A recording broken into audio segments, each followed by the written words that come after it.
Yeah, it's I Thursday. think she means Thursday It's in a Thursday. wakeful language. Yes, yes. But hello, guys. Amy and Samir here. I was just telling Samir that I haven't had tea this afternoon because I Mm.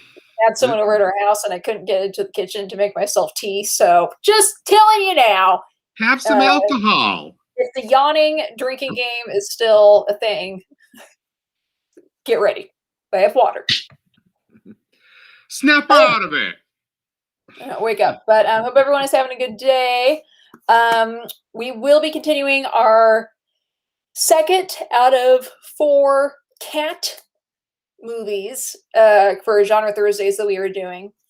But before that, let's talk about yesterday's film. Yesterday was a Patreon pick, The Color Purple, and we talked about Whoopi Goldberg. This was like her big debut. She had been in a couple other things, but this was definitely her like, whoa, you're in a Steven Spielberg movie. I'm sorry, Steven Spielberg movie. And she was Oscar nominated. We discovered that this movie, and was it The Turning Point? The Turning Point, Yes. I think was the name of it, and which came out in 1977.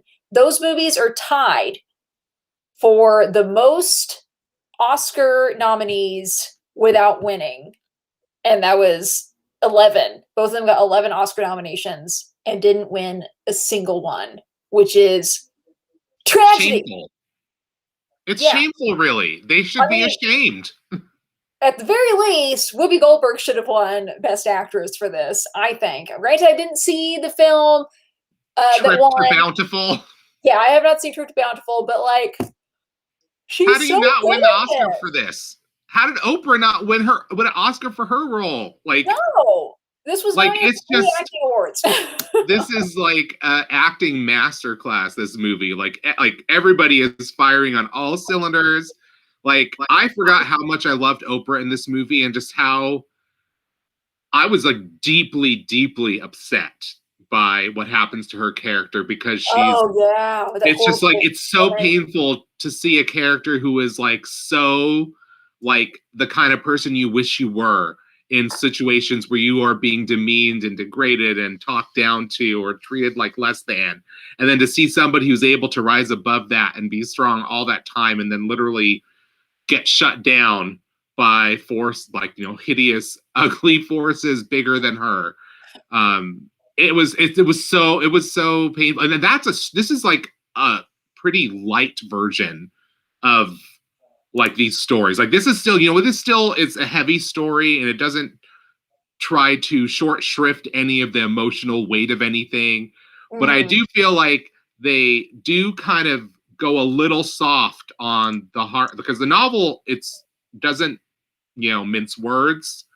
It doesn't pretend things aren't, you know, doesn't try to soften anything. And this movie is very much a big Hollywood. We have to soften the harsh edges a little bit. But, you know, nothing against Geraldine Page, because it was her time. I guess, you know, this was like, you know, from also an era where, like, you know, the Academy would make up for decades of ignoring you with like an Oscar win. You know, so it was like Geraldine Page had also had like a very long career of being an amazing actress and having never been honored with this award once. So it was like, okay, she's going to die soon. We need to like right this wrong. Now we're getting to a day and age where there's not so much, I don't know. It seems more so nowadays that you don't have to earn your stripes.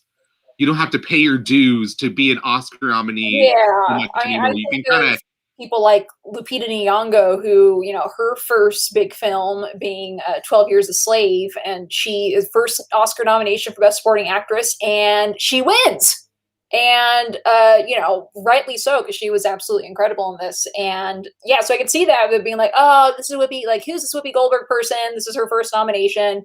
But like, she's so good in it. And she's so different. Granted, none of us know Whoopi Goldberg personally, except maybe Walter. Walter probably knows her.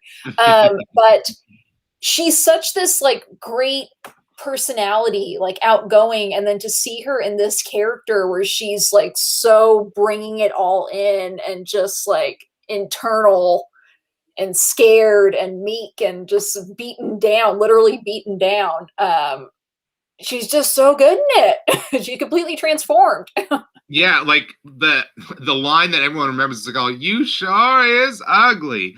That moment is like an iconic line, and it's so sad because you could tell like because that picture you showed yesterday of Whoopi Goldberg is like an image we pretty much never see Whoopi Goldberg depicted as sexy.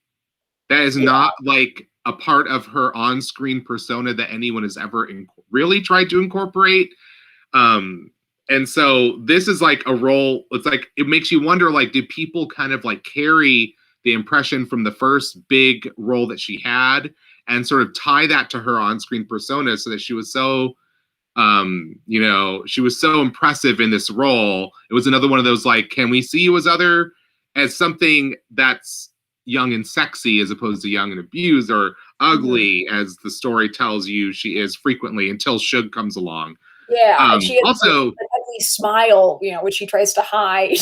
yes, and I'm like, and I love that the relationship with Suge. I felt like they didn't so much, they hinted strongly, but I felt like they pretty much were telling you like this person loves this person. And Whoopi Goldberg always understood this. She knew the book, she knew the role, she knew that what happens is these two women fall in love, and this is a lesbian relationship between them.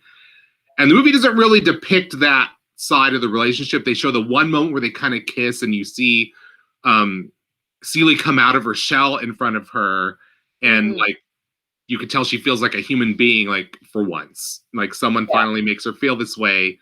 And I love that in the musical adaptation, they explore that. And it's like a really strong part of the story is that, she's in love with this person and that when Suge marries somebody else, she's hurt because she feels jilted or betrayed in some way because she loved this woman. This woman's now married someone and is going to go off with them. But I actually think that they were a little more direct than I remember thinking back in like my 20s, where, everything, if it's not like people just like having like a huge sex scene, then they're not doing it right. And I'm like, well, you don't always need that, but I know that the book was, more open and honest and upfront about that because really this is a story about like women sort of finding their strength and power, and toxic masculinity being a barrier or a hurdle to overcome to get to that place. And it's like she's not mincing words about the kind of violence that Black women suffered as a result of, really, this powerless system in which so many Black people were enslaved. And this is really kind of the end result of that. When you abuse people this much, there's a certain amount of violence associated with power that you learn from it. And this is like another aspect of the results of that. And so and also think about it. How many stories or voices of like Black females did you have in film making, how many, or in literature, how many of the famous authors, up until this movie came out, were people even aware of how many other Black authors there were besides like Maya Angelou? And like this popularized Black female authors' work being adapted into cinema in a huge way too. So for all of the things that you can complain about with Spielberg, giving Spielberg treatment to any story, maybe softening this or lessening that to make it more palatable for a wide stream audience, I feel like the overall film is still a really amazing showcase for this book. I don't think it does any injustice to Alice Walker's book. I think I think there's a lot of power in a mainstream, big, glossy Hollywood production of a book like this. And basically like when the movie Milk was made, I'm like, oh, Hollywood is acknowledging my community by giving like all this money and all this star power to this movie. Like they want people to see this movie. They want people to hear this story. And I think it was a huge step forward in that sense because it showed, hey, these movies can make money. They can win awards. Well, they won other awards. It just didn't win the Oscars. But like, it can accomplish all these things, all these excuses that people had for, oh, I don't know, people accept a story like that. There's always that kind of subtle racism and determining what makes it to the screen and not. And this movie was one of those movies that like completely blew it out of the water. Like, no, you can make movies about the realities of being a Black person in America, and people will still show up for it. People want to hear these stories, you know. And my mother made sure we watched this when I was a kid. You know, the scenes that stood out the most for me now, there's more of them, but when I was a kid, what stuck out was the razor strap scene, because I remember my mother being like, she's like, will you just kill him? She wanted her to kill him. She was so vengeful. She was like, that's right, he deserves it. You know, she was like that, but I was like just scared. But then the ending, the family reuniting scene at the very end, like that moment has lived in my memory ever since. Scarves Blowing in the wind, yeah, you know, and like color and life back to her life. But it was the looks between them, the acting. It was like it was so incredible. I was like, I felt like I was standing right there with her, and you could feel a whole lifetime of missing this human being, and just the way she touches and looks at her and approaches her. And I loved that final shot of the sun with between them as they're playing again for the first time in decades. Mm-hmm. That moment still, like, it totally brought tears to my eyes again. I got all sobby and everything. Mm-hmm. And I remembered that's exactly how I felt when I first saw it as a child. You know, when you're a kid, sometimes, you know, it'll get through you. Like, you understand how things are unfair. You don't understand why people are being mean to these other people. And so my mother would have to explain a lot of these things that were going on in the movie, but I sort of only intrinsically understood the inherent unfairness in what's going on with these people, with these characters. And now watching it as an adult, not like a 20-something, not as a 6-7-year-old kid, like, it's a much richer film for me now. I don't know. When was the last time you saw it?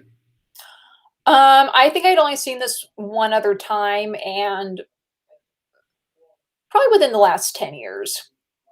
I don't know exactly when I saw it, but there were a lot of things I remembered out of it. And the biggest thing just being the acting by pretty much everyone in this. Like Danny Glover too. He's so, like, you really hate him in this movie, which whenever I feel such hatred towards an actor in a movie, that's really a credit to that actor. It's like, I really don't like you, but damn, you're doing a good job making me not like you.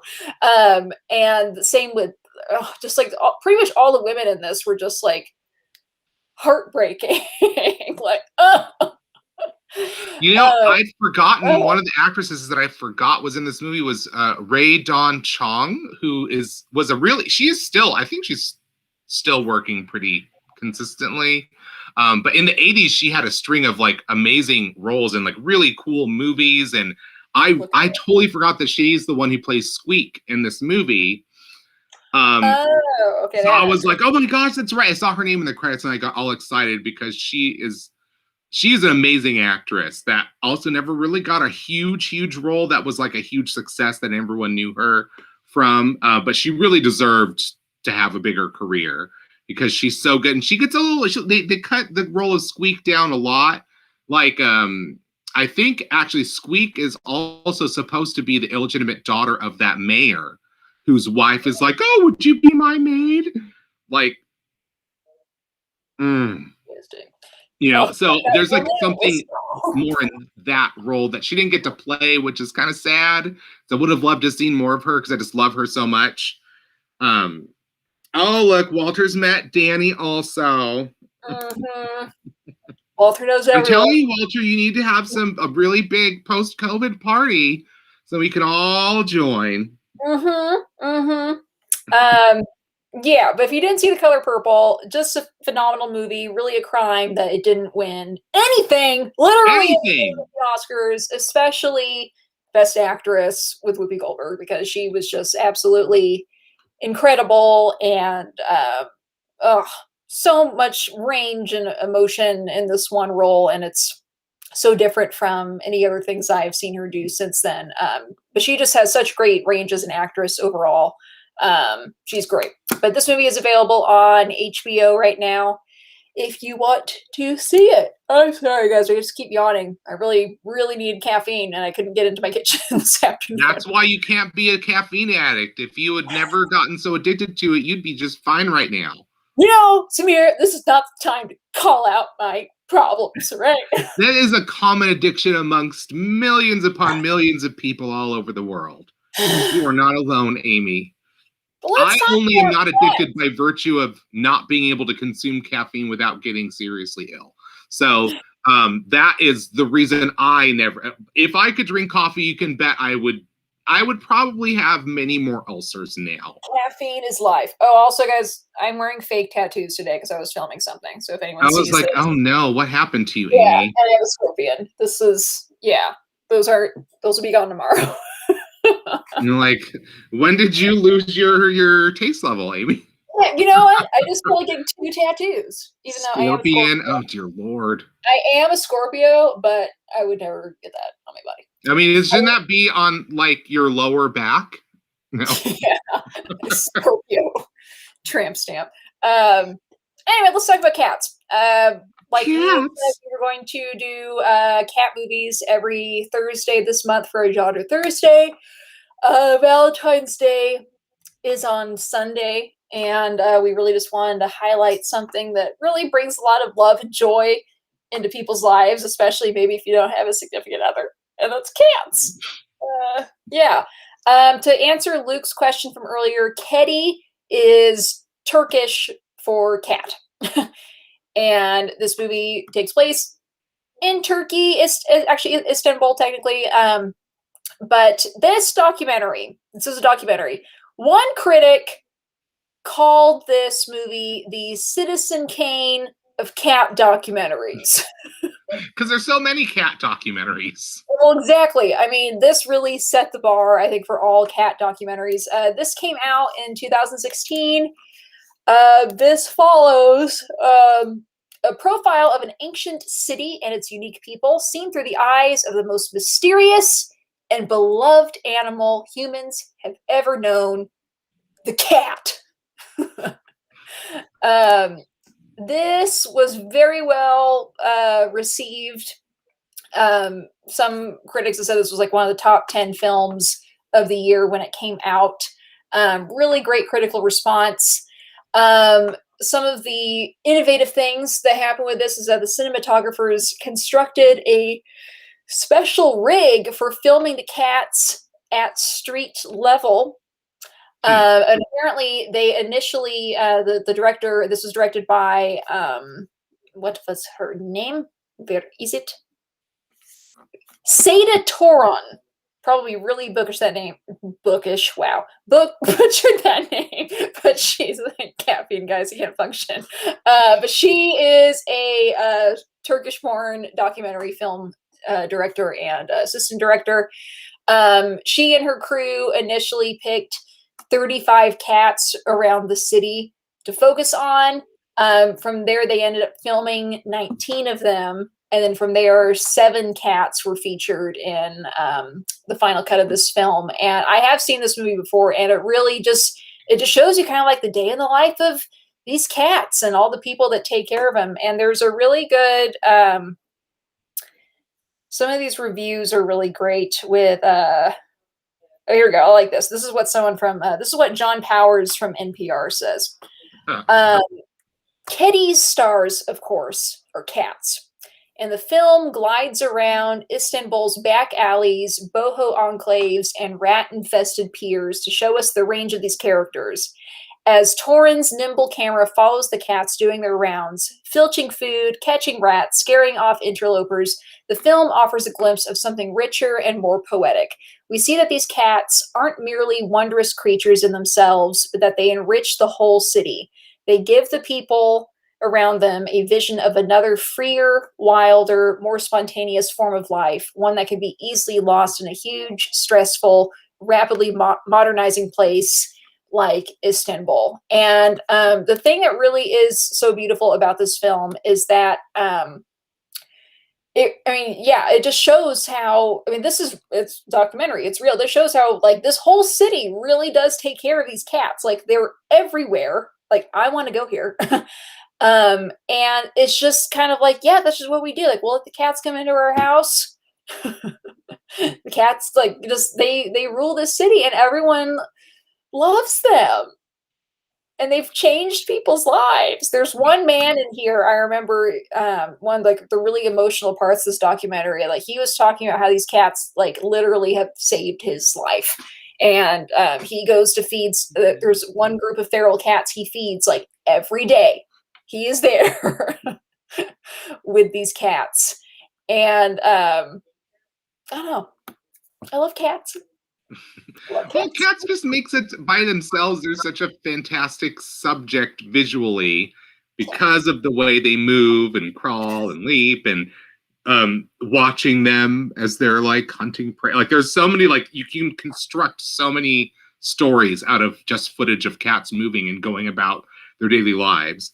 But this is kind of like in the vein of like, was it that document, The Wild Parrots of Telegraph Hill? You know, there's these there I think there are a few other movies, documentaries kind of like that, about like it's really about an animal and like that animal being specific to a geographic location, but like an urban city. So it's like, you know, parrots that somehow have like a whole flock of parrots that have lived and nested in San Francisco forever now.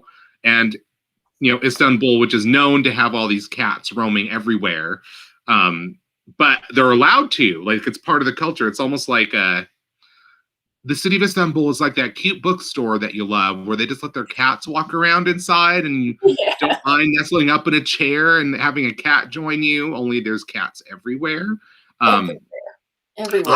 I'm impressed that they were able to even follow any specific number of cats. Like, how do you follow any specific cats in a city that's overrun with cats? The footage in this really is pretty incredible, as far as, yeah, like how they were able to just like keep track of this cat, keep a distance enough where this cat isn't freaked out, but maybe these cats are just like so used to being around people all the time that it's fine. This did win a couple awards at the 2017 Critics' Choice Documentary Awards. It won Best First Documentary. Wow. It was nominated for Best Director, Best Documentary, and Most Innovative Documentary. But another one it won was Most Compelling Living Subject of a Documentary, which went to The Cats of Istanbul. That's the recipient of the award. I hope they made their statue out of kibble. Yeah, catnip.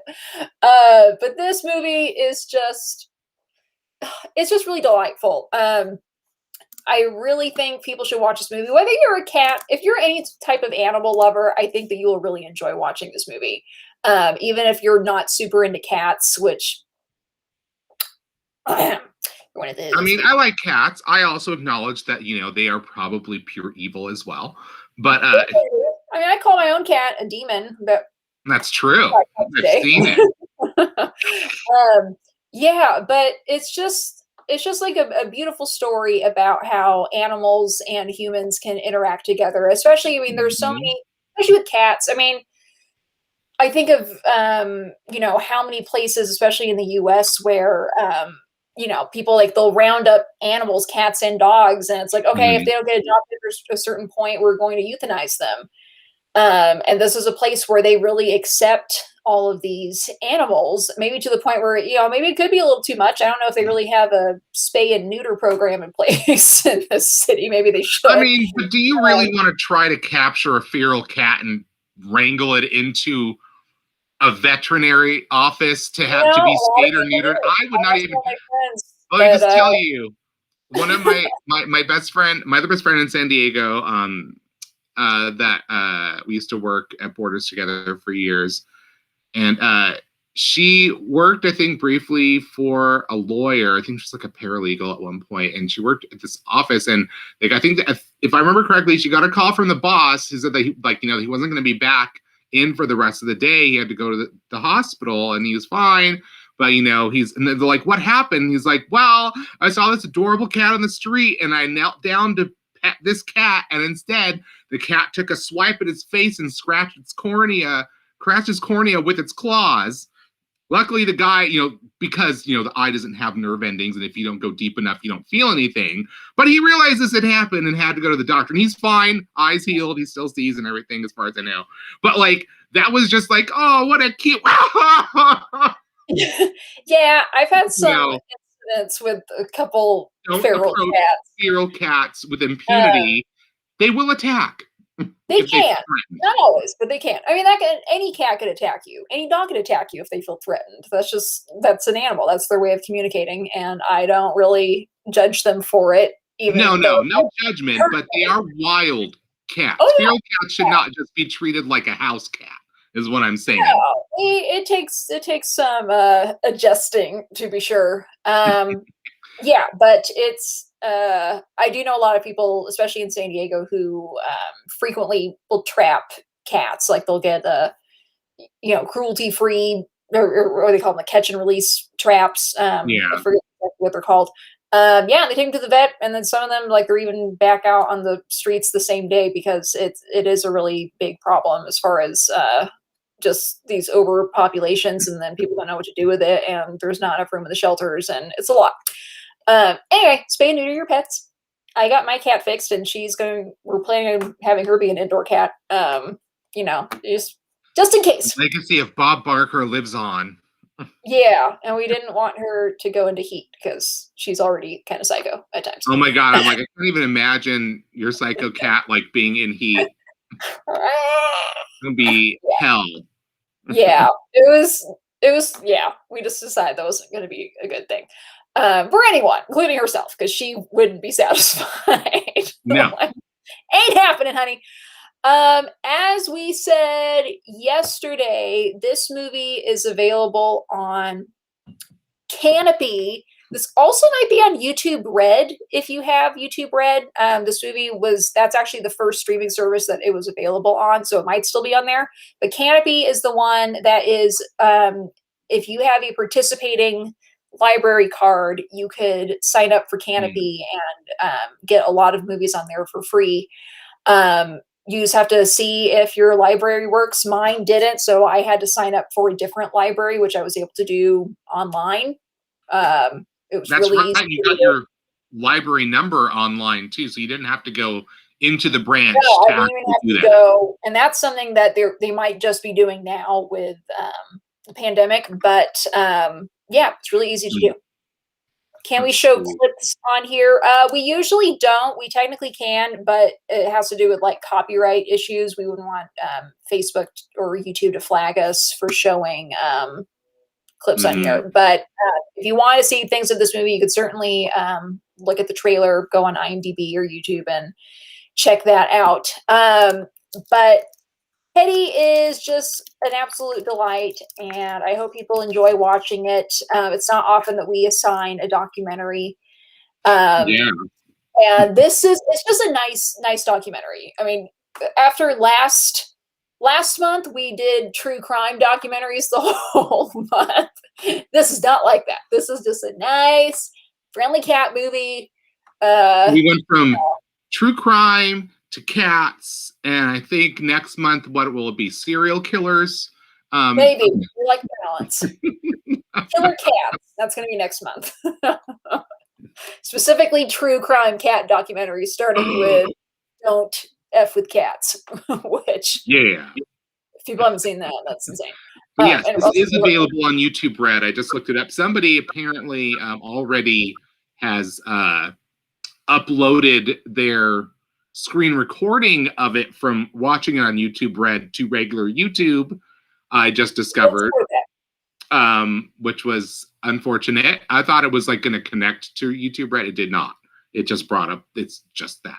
But you can already watch it for free and give a little love to the filmmakers in a way that might actually be recorded somewhere for posterity if you decide to watch it through Canopy for free, which I would encourage everyone to do, unless you really want to pay for it and get YouTube Red, because I don't know exactly what YouTube Red is. yeah. Or also, you could rent it somewhere else. But please check out Canopy. Again, that's Canopy with a K. You can get it as an app on your phone. You can get it any streaming thing you have, Roku, Apple TV. But it just takes a little bit of just signing up and seeing if your library card actually works with them. And if it doesn't, Mhm. find something else. I know personally, if you're in California, the one I ended up using was the Coronado Library, and for that one, you could sign up for free as long as you're a resident of California. You don't even have to be in the San Diego area. So that's an option for California people, but I'm sure there are many, many other ones that will do that. But that's just, I didn't have to go in to go there because that would have been like a 40-minute drive for me to go there. But yeah, please check out Kedi. So adorable, so amazing. Please look at our Patreon if you would like to contribute to us. If you want to be a screenwriter and help pick movies that we talk about, we are already talking. We were already filling in spots for our calendar for next month. Yeah. We get them done faster and faster each time because we get really excited about what movies we're gonna do. Right, and we have a long list of like things that we wanted to put in before, so that we just didn't have room for. Like, oh, we'll save it for a future month or future time to do it. From yeah, please watch Kedi. Tomorrow is another one of our all our Cult Classic Fridays pick, or more typical Valentine's picks, and tomorrow is one of Samir and I's all-time favorite films, Down with Love.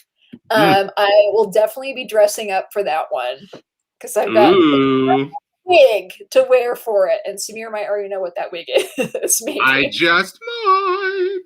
Yeah, but I'm going to be dressing up because why not?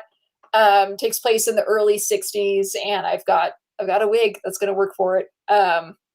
Yeah, but join us tomorrow as we talk about Kedi, moving on to Down with Love. And we'll see you guys tomorrow. Thank you guys for watching.